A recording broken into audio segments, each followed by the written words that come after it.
Chapter 22 of your text addresses the topic of master budgets. This is another very useful tool for accountants and managers in a business.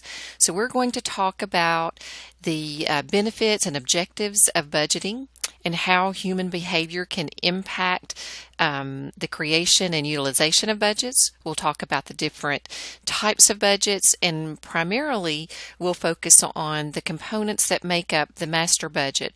For the most part, the operating budget of a manufacturing organization. So we'll go step by step through an operation or an operating budget, how we use those numbers, and a cash flow budget to generate financial statements afterwards, budgeted financial statements, and then we'll take a brief look at how information technology can be used to make the budgeting process a little less complex and a little more interchangeable to the fluctuations of situations that are going on within our organizations. Now, there is an appendix in your text that will address the preparation of an operating budget for a merchandising company, but we are not going to cover this material. If you understand the operating and financial budgets for manufacturing organizations, then you understand the most complicated budget, because we're talking, the only difference is the cost of production. So in a manufacturing organization, we have to budget for the material, labor, and overhead that goes into manufacturing our product, where a merchandising company simply has a cost of purchasing merchandise for resale. Okay, so it's there if you'd like to review it, if you have an interest in the merchandising field, but we will focus primarily on the manufacturing sector. So let's begin with the different objectives and benefits of the budgeting process and how human behavior can impact these procedures. So when we think about a budget as a tool, it is something that management is using first to develop an overall strategy for an organization. So if we don't have this this overall strategy, then things are kind of haphazard in our organization. And so we need to know exactly what our business objectives are and the strategies that need to be developed to meet those objectives. Okay, so first of all, what are your business objectives? What are our strategies? Once we know what those are, financially, quantitatively, qualitatively, we begin to set up a budget for how we achieve those business objectives and how we actually plan for the strategies that we have developed. Once we have a plan, we implement it. And so if we've estimated the amount of sales and we've estimated the cost of the products that we have to manufacture for sale, then we begin the process. Okay, our budgeting process shows that we can manufacture this product within a reasonable cost range. There is a market for it. We can sell it, and it will generate X. We think it's going to generate the amount of return that we need to jump into this market. We implement the plan. And so as we begin manufacturing the product and moving it through the market, we compare our plan with what we actually budgeted to see if we're on target, and if we're not, we need to take corrective actions. So this illustration kind of walks you through that. First of all, what are your strategy? Are you expanding your markets? Are you going international? Are we trying to become more efficient in our operations? What are your strategies? We develop the budget. What are our revenues? What will it cost us to produce the product that we need to sell? So we have the plan. We put it into place. For example, here, a Japanese division and a U.S. division. And once we put the plan into place, we've got this performance report that is going to compare what we've actually done with what we budgeted. And what are those differences that we need to analyze and see if we can get control of things that aren't going as we had planned. So in summary, when we have a budget, it helps us, like we said, to plan for the future instead of just being out there haphazard without a target that we're trying to achieve. It does help an organization coordinate their activities, especially very large organizations that might be somewhat decentralized. It helps us to involve managers at different levels and different divisions, maybe even in different countries, to come together with a sense of unity about what the overall purpose for our organization is. And then finally, it gives us a benchmark so that we can evaluate how well we are performing compared to what we thought we should do.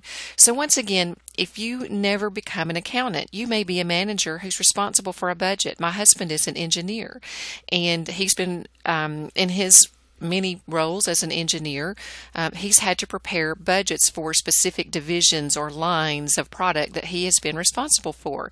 So budgeting is not just for accountants, it is for anyone who's involved in the success of an organization in any type of leadership or management position.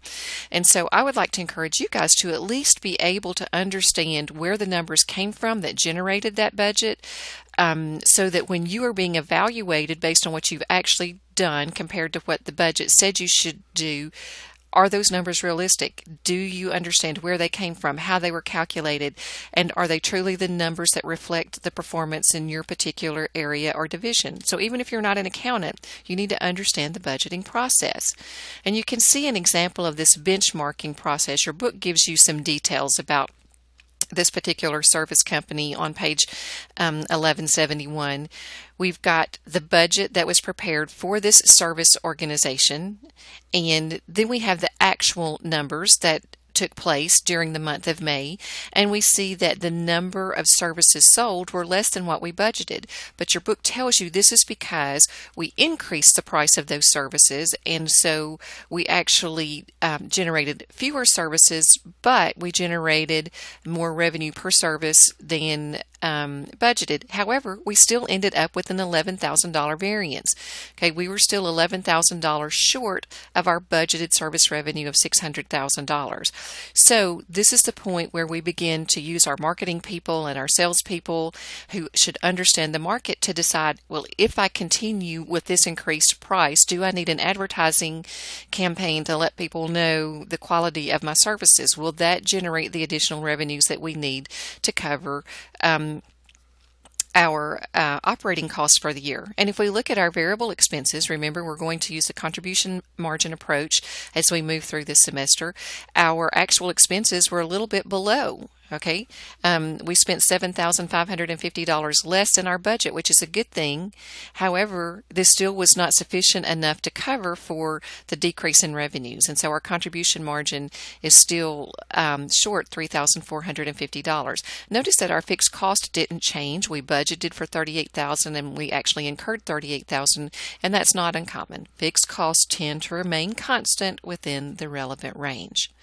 Okay, so our budgeting procedures can vary from company to company, but we need to include input from as many different levels as possible within the organization, and a leader should understand the amount of information that should be revealed to people in different levels of your organization. So we need to understand some confidentiality issues, but how to involve all the necessary people from those different levels to get a complete picture of what our budget should be. It usually begins several months before the budgeting period, and so at least by the fourth quarter we need to be budgeting for what we want to do in the next year or the next period. So when we talk about budgeting in human behavior, if we want people to buy into the budgeting process, then managers have to support the budget. Okay, so I've worked in organizations before where the corporate office would come down and share their goals and directions with the organization, and the management within the local firm is just so excited while they're there until they walk out the door. And once corporate walks out the door, management goes out and complains about what they're being asked to do. Well, if that's taking place, you can't possibly imagine the people that you're managing are going to buy into something that corporate has provided if you're not buying into it. So managers need to be a part of the budgeting process, and they need to support it in order to encourage their employees to be supportive of the budget and to feel like these are results that they can actually achieve. And so once again, if we can, utilize as many employees as possible, we can't involve everyone, but as many people as possible that could truly impact and make our budget a more usable tool, we need to include those people. There are a couple of budgetary games that take place. One of those is your book is deemed budgetary slack. Okay, so it says this is when managers either intentionally understate revenues or overstate expenses.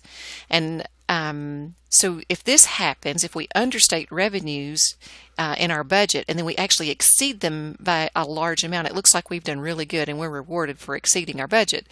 But if we think about the strategic plans of our organization, this really isn't helping us any because it's not a true objective of the organization.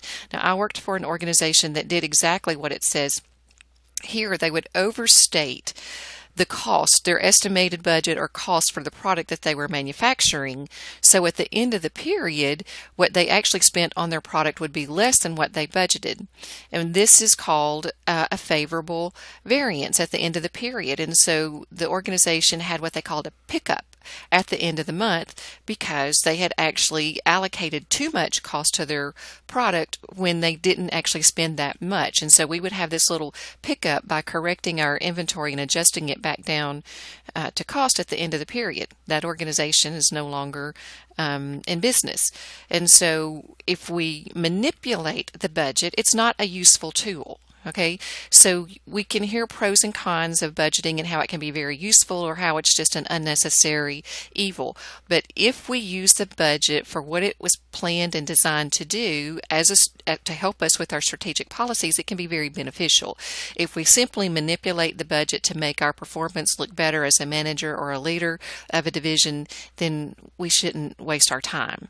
The other is a spend it or lose it type of attitude that comes along with budgeting. If I've budgeted $10,000 for supplies this year and at the end of the year I only spent $6,000, well then let's run out and buy lots of copy paper because we know we're going to use it next year, and that way the manager won't see that I had a $10,000 budget that I didn't use and take it away from me next year. Okay, once again, be realistic. I mean, why were you so much higher in the budgeted amount for your supplies than you were in the actual amount? If you need it, justify it. If you don't, let's decrease our budget. But the spend it or lose it can cause us to invest in unnecessary items simply to retain our spot in the budget. Okay, avoid the budgetary games. So take a break at this moment. Just go back and review why it's important to have a budget, and we will begin our next video with a discussion of the different types of budgets and the primary components that make up the master budget.